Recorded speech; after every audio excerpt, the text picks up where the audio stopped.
As organizações criminosas foram um verdadeiro flagelo nos turbulentos anos 90. Apesar de já existirem na época da União das Repúblicas Socialistas Soviéticas, foi justamente o colapso da União Soviética que permitiu que o crime organizado literalmente tomasse as ruas. Geralmente, as organizações criminosas eram compostas por ex-presidiários reincidentes. Enquanto as grandes organizações criminosas dividiam entre si as áreas de influência e tentavam tomar o controle dos negócios, as gangues menores se dedicavam a assaltos, extorsão e roubos. Mas havia entre eles aqueles que não hesitavam em tirar vidas. Uma das gangues mais cruéis da metade dos anos 90 na região de Moscou era a gangue de Nikolai Kapushu. Os membros da gangue, ardendo de sede de lucro, não apenas tiravam das pessoas joias e pertences. Kapushu e seus comparsas torturavam e matavam suas vítimas com extrema crueldade, inclusive crianças. O fundador da gangue, Nikolai Kapushu, nasceu em 1954 no Cazaquistão. Sobre a infância do futuro criminoso, praticamente nada se sabe, exceto que algum tempo após o nascimento da criança, a família Kapushu se mudou para Tashkent. Lá, Kapushu cresceu e, em 1988, foi condenado por um crime grave de homicídio doloso. De acordo com a sentença, Kapushu deveria passar 7 anos atrás das grades, mas saiu um ano antes, em 1994.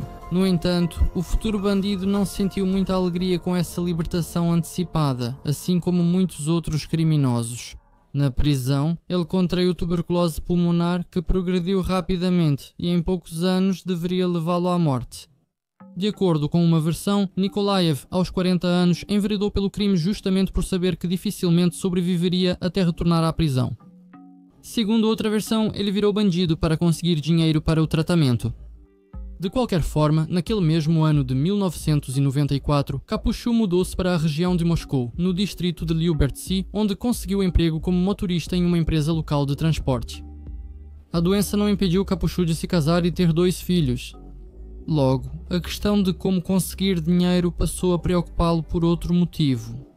O baixo salário de motorista fazia com que a família Kapushu passasse fome com frequência. Cada vez mais ele dizia para si mesmo que estava na hora, mas agir sozinho era arriscado, ele precisava de cúmplices.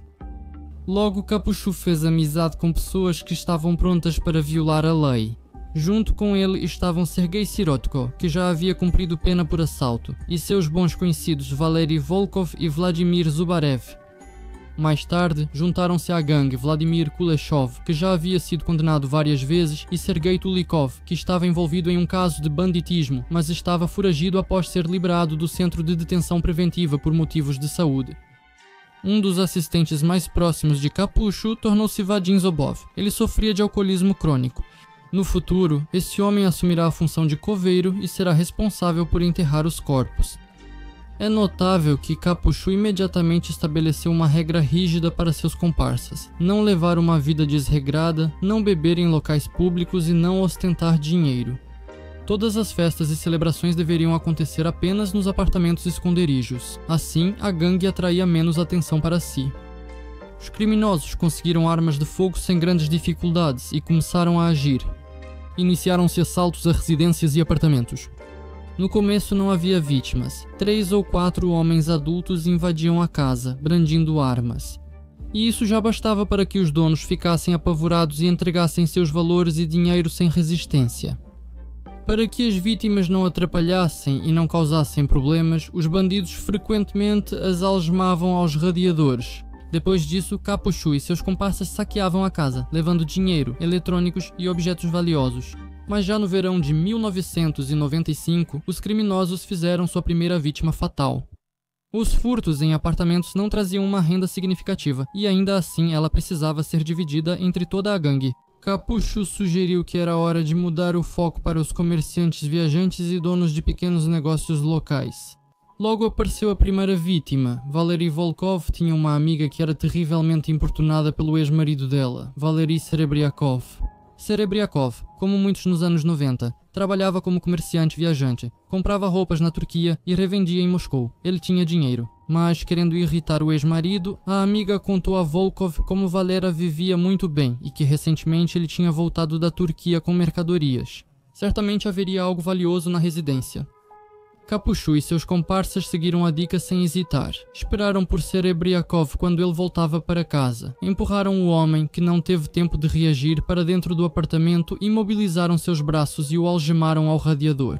Os bandidos roubaram mercadorias, eletrónicos, aproximadamente $7.000 americanos e 140 milhões de rublos russos do apartamento. Serebriakov agiu de forma provocativa ou motivos pessoais podem ter influenciado a situação. Os homens o espancaram com cacetetes até que ele perdesse a consciência e quase morresse. Em 1995, a gangue se dedicou a assaltos durante o ano inteiro. Capucho gastava dinheiro com remédios, por vezes escondendo-os dos comparsas, mas ainda assim era insuficiente. Além disso, naquela época ele já se arrependia de ter colocado Sirotko na gangue. Sergei Sirotko era responsável pelo obshag, ou seja, pela distribuição do que era roubado, e se considerava igual a Capuchu em autoridade dentro da gangue. Porém, Capucho não tinha a intenção de compartilhar o poder. Os homens começaram a entrar em conflito. Ao mesmo tempo que Sirotko, outro membro da gangue também começou a brigar com o chefe. Esse era Konstantin Kulagin, que também deixou de gostar do papel de faz-tudo. Para mostrar aos comparsas quem mandava ali e intimidá-los, em maio de 96, Capuchu convidou toda a gangue para um passeio na natureza, supostamente para treinar tiro. Lá, diante de testemunhas, ele friamente matou o Sirotka com um tiro de pistola. Poucos dias depois, o mesmo destino atingiu Kulagin. Outra versão afirma que Volkov realizou ambas as execuções. No entanto, o próprio Volkov viveu apenas um pouco mais que os companheiros de gangue executados. Segundo algumas informações, o homem foi esfaqueado perto de casa por ordem de Capucho. Outra versão sugere que o próprio Capucho matou Volkov com uma pistola, como fez com outros indesejados. Naquela época, Vladimir Zubarev Capucho já havia deixado a gangue. Se ele queria continuar com seus negócios criminosos, e ele realmente queria continuar, precisava recrutar novas pessoas. Em 1996, ele conheceu Vladimir Nikitin, nascido em 1965, conhecido pelos apelidos Vova, Pequeno e Sem Limites. Nikitin também tinha antecedentes criminais por um delito menos grave que seus novos companheiros, não pagamento de pensão alimentícia. Desde 1991 ele não trabalhava em lugar nenhum, usava substâncias proibidas e era mentalmente instável. Nikitin usava no pescoço uma tatuagem circular com a inscrição Linha de Corte. Foi justamente com a entrada de Nikitin na gangue que começa uma nova fase de suas atividades, marcada por execuções brutais e um rastro sangrento que seguirá o grupo até o seu fim. Forte e sem princípios, Nikitin deixou claro quase imediatamente que era melhor não brincar com ele.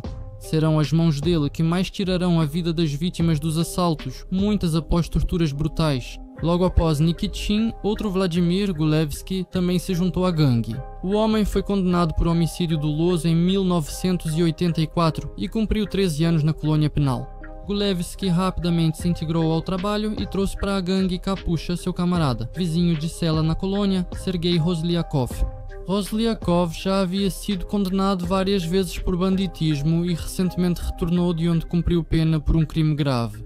Em 1995, Roslyakov foi preso por acusação de ataque a um carro forte, mas devido a um suborno, em 1996, mesmo com antecedentes criminais, foi solto. Roslyakov era casado, criava um filho e sofria de uma gagueira forte.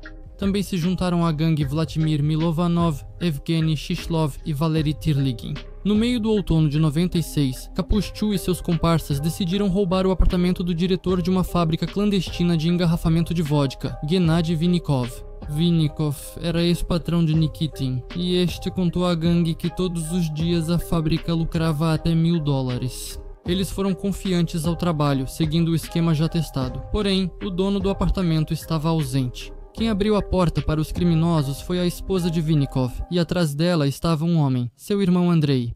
No apartamento também estava a filha pequena do empresário. Os bandidos amarraram a mulher e a menina e as cobriram com cobertores grossos para que não atrapalhassem. Depois colocaram uma faca na garganta de Andrei Vinnikov e começaram a exigir dinheiro. Andrei disse que os criminosos não receberiam nenhum dinheiro porque não havia dinheiro no apartamento.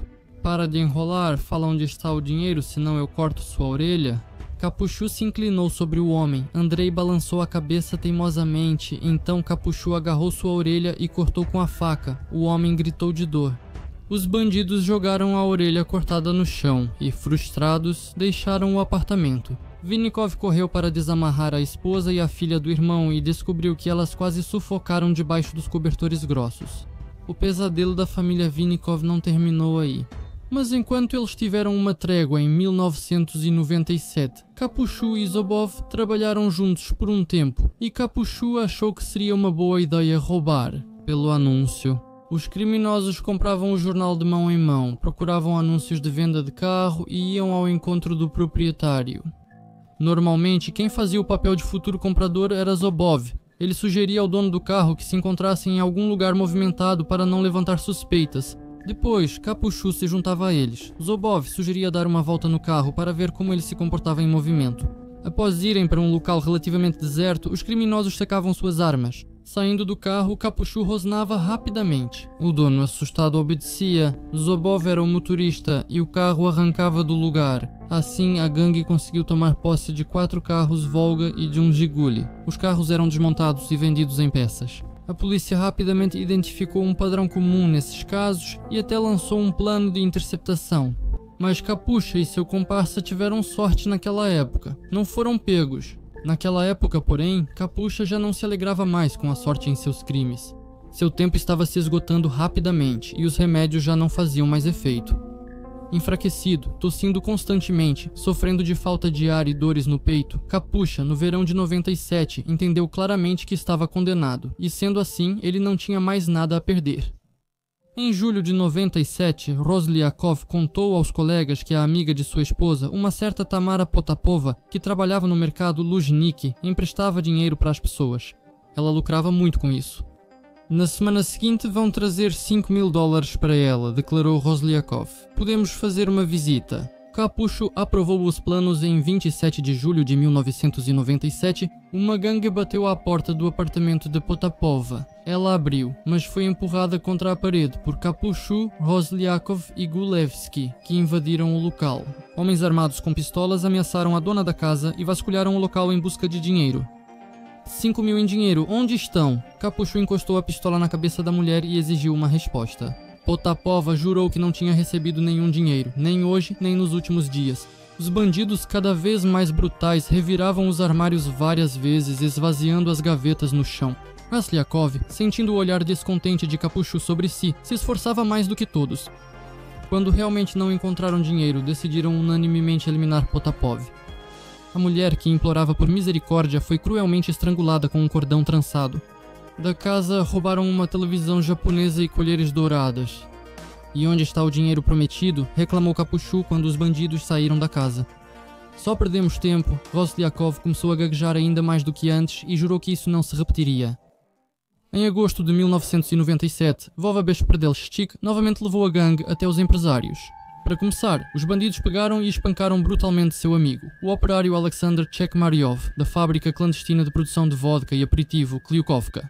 Chekmaryov, coberto de sangue e lágrimas, deu aos bandidos o endereço do dono da fábrica em Moscou, Nikolai Samilin. E dessa vez Kapucho teve sorte. O empresário estava em casa. Eles amarraram Samilin e sua esposa. Os bandidos revistaram o apartamento, mas encontraram poucos objetos valiosos e dinheiro. Kapucho pensou que Samilin certamente teria uma reserva escondida no apartamento. Precisamos fazer o casal confessar onde está? Vova Bespredelshchik pegou um ferro de solda que estava à mão. Kapucho segurou a faca de forma mais confortável. Tanto a mulher quanto o homem juravam que não havia mais nada na casa, mas isso não impedia os criminosos. Ilyin e sua esposa foram torturados com ferro de solda e faca pelos criminosos até que eles se satisfizessem. As mulheres desfiguradas e ensanguentadas, por fim, colocaram uma corda no pescoço e a apertaram no homem. Kapucho esfaqueou o pescoço 4 vezes, depois passou a faca para Zobov, que também deu uma facada. Após silenciar e assaltar calmamente os donos da casa, os bandidos furtaram todos os objetos valiosos do apartamento e partiram. Chekmareva também deve ser eliminada, disse Kapucho ao entrar no carro com os bandidos. O fraco Neitik vai nos entregar imediatamente. Não demoraram para se livrar de Chekmarev. Já no dia seguinte ao assalto, Kapucho, Vova Bespredelshchik e Vadim Zobov interceptaram Chekmarev na rua, o forçaram a entrar no carro e o levaram para um bosque entre as aldeias de Matyakova e Torbeva. Chekmarev chorou novamente e implorou por misericórdia, mas os criminosos permaneceram indiferentes. Kapucho e Zobov derrubaram o homem no chão e começaram a segurá-lo, enquanto Nikitin colocou um bastão em seu pescoço e simplesmente pulou sobre ele. O pescoço estalou e o homem gemeu desesperadamente. Quando as convulsões pararam, Kapushchu assentiu para Zobov Zakopaev como de costume. Este pegou a paz sem reclamar. Naquele mesmo dia, Kapushchu decidiu visitar Gennady Vinnikov novamente. Após o assalto fracassado, os bandidos enfurecidos decidiram não invadir o apartamento do empresário, mas esperá-lo próximo à oficina. Quando Vinnikov chegou à oficina em seu carro, ele já estava sendo esperado. Os bandidos agarraram o homem, amordaçaram-no, amarraram-no e o colocaram no carro. No caminho, tiraram a corrente de ouro do empresário e cortaram sua orelha. Desta vez, no apartamento de Vinnikov estava apenas sua mãe, Nina. Ao ver o filho ensanguentado, a mulher ficou em choque. Kapucha ordenou friamente: mãos para trás ou corto sua orelha, como fiz com seu filhinho. Trêmula, a mulher obedeceu. Mãe e filho foram forçados a ver enquanto bandidos roubavam objetos de valor do apartamento. Mas isso ainda não era tudo. Eles não encontraram dinheiro no apartamento. Kapucho ficou irritado. Já chega, né? Vinnikov zombava dele abertamente. Joguem ele no carro, disse com raiva. Você vai dizer onde está o dinheiro de qualquer forma. Nina Vinnikova gritou, percebendo que nunca mais veria seu filho vivo. E foi isso que aconteceu. Gennady Vinnikov foi levado para o apartamento de Gulevsky, onde foi esfaqueado e obrigado a revelar onde estava o dinheiro. Depois disso, o homem sangrando foi levado para a margem do rio Moscou, onde colocaram um cabo de reboque em seu pescoço e o enforcaram. Vinnikov morreu em agonia. Perto do corpo dele foram encontrados documentos queimados e uma luva branca. Baseado no relato de Nina Vinnikova, o primeiro retrato falado do criminoso, apelidado pela polícia de O Sulista devido aos traços faciais distintos, foi criado. O retrato falado foi enviado às delegacias. Após um crime tão grave, os bandidos geralmente se escondem para não chamar atenção. Mas a gangue de Kapuchu parecia ter ficado ainda mais ousada. No dia seguinte, em 23 de agosto de 1997, Vova Bespredelchik trouxe notícias para Nikolai Kapuchu. Na vila de Verkhny Metchkovo, no distrito de Ramensky, região de Moscou, bem ao lado da casa da sua companheira, a empresária Helena Larina está construindo uma mansão luxuosa. Como muitos naquela época, a mulher trabalhava como comerciante de shuttle. Enquanto aguardavam a conclusão da construção, Helena, seu companheiro Oleg Semikin e 3 filhos pequenos, sendo o mais velho com 14 anos e o mais novo com apenas 10, moravam em 2 trailers de obra ao lado da casa. Parece que ela tem dinheiro. Uma casa de campo está a caminho. Uau! Contava Nikitin aos comparsas com os olhos brilhando. Kapuchu viu uma chance de lucro, mas precisava fazer um reconhecimento antes de agir. Precisamos descobrir tudo, decidiu ele. Vamos organizar uma bebida e petiscos para conversar com os trabalhadores dela. Nikitin conversou com facilidade com os operários ucranianos, que se aproximaram dos bandidos sem suspeitar de nada. Na reunião, não deixaram as taças de vodka entrarem e ficaram meio bêbados. Os operários contaram que Larina já gastou quase $30 mil na construção e planeja gastar ainda mais. E o trabalho lá ainda está longe de acabar, contaram os construtores. Ela vai investir o mesmo tanto, no mínimo. E como ela paga? É direitinho? Não atrasa? Perguntou Nikitin. Paga direitinho, não sacaneia, assentiram os homens bêbados. Amanhã ela deve chegar da Turquia, vai trazer dinheiro e mercadoria e vai acertar as contas com a gente. Kapucho e outros membros da gangue trocaram olhares. Nikitin sorria abertamente. Que sorte! Ele tinha passado na obra dos Larin. Já amanhã vai dar para fazer uma visita à empresária rica. Inicialmente, os criminosos, como afirmou Nikitin, depois não planejavam tirar a vida nem de Helena Larina, nem de sua família. Mas eles já estavam acostumados a se livrar das vítimas, e bastaram apenas algumas palavras para que a situação saísse do controle. Na noite de 24 de agosto de 1997, a quadrilha de Kapushchi, Nikitin, Zobov, Roslyakov e Gulievsky invadiu a casa de Larina, quando ela mesma e seus filhos já estavam se preparando para dormir. Os eventos seguintes são descritos segundo as palavras de Vova Bespredelchik Nikitin. No primeiro quarto, onde os bandidos olharam, as crianças dormiam. Com o barulho, Oleg saiu correndo, foi agarrado e atingido na cabeça. O homem que desmaiou foi amarrado e largado no chão.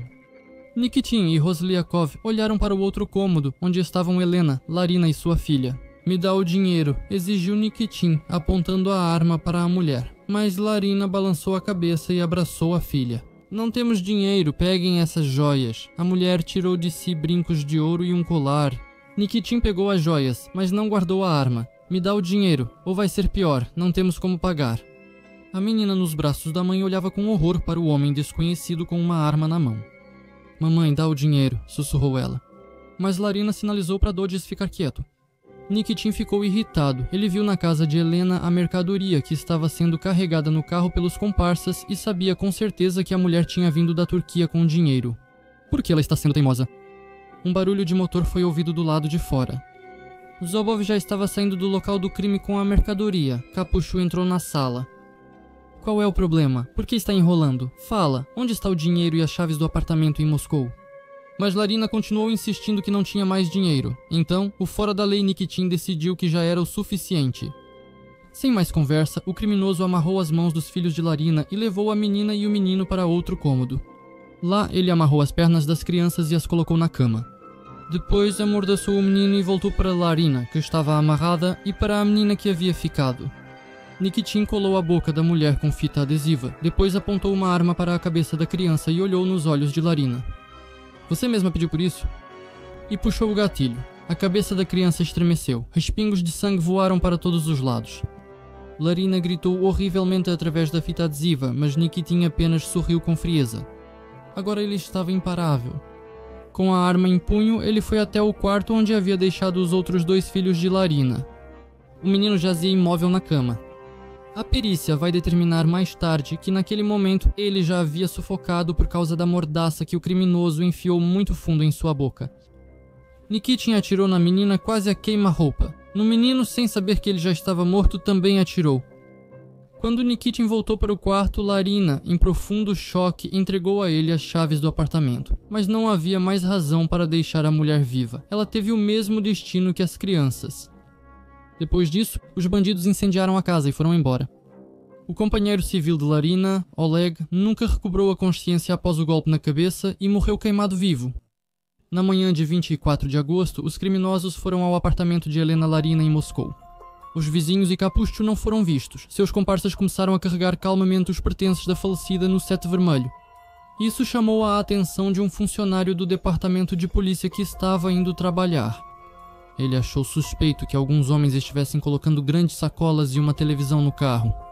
Talvez estejam se mudando, pensou o homem consigo mesmo, mas mesmo assim decidiu anotar a placa do carro e jogou o bilhete em uma lixeira perto do departamento de polícia local.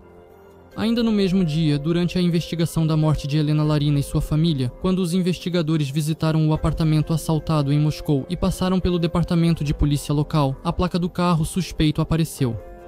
Descobriu-se que o carro estava registrado em nome de um ex-membro da gangue de Volkov, com quem Capucho havia lidado friamente 6 meses atrás. De acordo com outras informações, o próprio Capucho era registrado como dono do veículo. O Lada era dirigido por Sergei Razliakov com uma procuração, e os números do chassi e do motor foram adulterados pelo mecânico da gangue, Meshkov Razliakov. Quando ele foi chamado à delegacia para prestar depoimento, declarou imediatamente que o carro estava roubado desde o dia 22 de agosto e que ele não via Nikolai Capucho há vários meses. Os investigadores foram ao endereço registrado de Capucho, mas descobriram com sua ex-esposa que eles já não moram juntos há 1 ano. E ele não aparece aqui.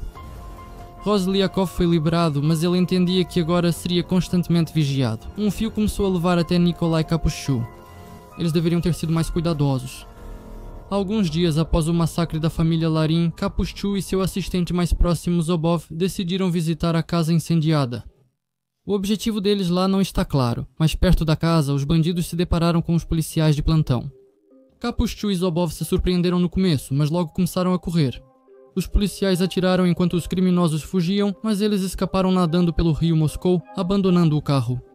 Enquanto as investigações e buscas continuavam, Capucho e seus comparsas conseguiram realizar mais alguns assaltos e tirar a vida de 2 pessoas. Uma das vítimas, um cidadão da Moldávia de sobrenome Pesterian, tornou-se vítima de uma fatalidade. Vladimir Nikitin simplesmente não gostou do rosto dele e, com um tiro de pistola, transformou seu rosto em uma massa ensanguentada. Já com Pesterian morto, cortaram sua barriga com uma faca e deixaram as entranhas saírem. Depois, como de costume, cortaram sua orelha. O corpo do infeliz foi jogado no rio Pikhorka. A última vítima da gangue de Capucho foi o policial do Departamento Principal de Assuntos Internos do metrô de Moscou, Sargento Ivan Teterkin. O corpo dele foi encontrado em uma casa na rua Pionerskaya, no povoado de Tamilino, no distrito de Lyubertsy, na região de Moscou, no início de setembro de 97. Para dificultar a identificação do corpo, os bandidos tentaram queimá-lo. Capucho entendia perfeitamente que o ciclo de vida de sua quadrilha criminosa estava chegando ao fim. O carro ficou na casa de Larin e quando eles o abandonaram, Roslyakova foi interrogada e foram até a ex-esposa. O fim da quadrilha era questão de tempo e esse tempo estava se esgotando. Depois do assassinato de Teterkin, Kapush teve uma ideia. Vamos trazer o caminhão-tanque para o prédio da delegacia e explodir, sugeriu ele aos comparsas na próxima reunião. Os documentos e casos vão queimar de verdade. Quando conseguirem recuperar, já teremos sumido. A parte final do plano era a fuga dos membros da gangue para o exterior. O próprio Kapushu pretendia conseguir documentos falsos até lá para dificultar ainda mais sua captura. Mas o plano do bandido não estava destinado a se realizar. Os agentes já haviam enviado um pedido sobre Kapushu ao Ministério do Interior do Uzbequistão e a resposta não demorou a chegar. Logo, eles tinham dados detalhados sobre a identidade do criminoso. Em 15 de outubro de 1997, Nikolai Kapushu foi detido e preso em um mercado em Moscou. Ele não resistiu, tossia constantemente e, de modo geral, parecia exausto e doente. Logo após a detenção, Kapushu negou categoricamente seu envolvimento tanto nos roubos quanto em crimes mais graves. Em um dos dias, ele tentou enviar um bilhete para fora escrevendo: Roslyakov, Serega, você não sabe de nada, fomos entregues. Entrem em acordo entre vocês, avisem de qualquer maneira onde estão as coisas. Os caras que fujam, levem tudo com eles sabem sobre a gasolina, sobre tudo. Na mesma nota, Kapush também pediu aos cúmplices para colocar toda a culpa no Vová Malenki, ou seja, no Nikitin. Mas isso já não salvou nenhum deles. Durante outubro e novembro, outros membros da gangue também foram presos. Roslyakov imediatamente começou a confessar, inclusive sobre o assassinato da família de Helena Larina. Kryligin tinha uma pistola da qual os Larins foram mortos a tiros e outros 2 crimes foram cometidos. No total, a gangue foi responsável por 14 mortes e dezenas de assaltos. Vladimir Nikitin, Vovka Malenki, também foi detido em breve em uma das reuniões de ladrões. A perícia mostrou que Nikitin era mentalmente saudável e cometeu todas as suas atrocidades conscientemente, entendendo plenamente o que estava fazendo. Só em março de 99, Nikolai Kapushu também começou a confessar seus crimes. Seus depoimentos transbordavam cinismo e indiferença com as vítimas, sem compaixão alguma, nem mesmo pelas crianças. Naquela época, a doença de que Kapushu sofria já havia entrado em estágio final. O criminoso praticamente não saía da cama e entendia muito bem que lhe restava pouco tempo de vida. Provavelmente foi por isso que ele resolveu falar. Ele entendia que simplesmente não viveria o suficiente para chegar à prisão. Em 17 de março de 1999, Nikolai Kapushu faleceu na cela da prisão do SI Zeomatroskaya Tichina por complicações de tuberculose. Ele não viveu para ver a sentença do tribunal. 22 de março de 2000. O júri condenou 4 membros da gangue: Kapushu, Roslyakov, Gulevsky, Nikitin e Zobov. O fora da lei Nikitin pegou prisão perpétua. Roslyakov foi condenado a 21 anos de prisão. O coveiro, Zobov, a 20 anos e Gulevsky a 17. Vladimir Nikitin está atualmente preso na VK 5 Vologodsky Piatak. Ele não se arrepende de seus crimes. O destino de 3 de seus comparsas de gangue, cujas sentenças de prisão já expiraram, é desconhecido.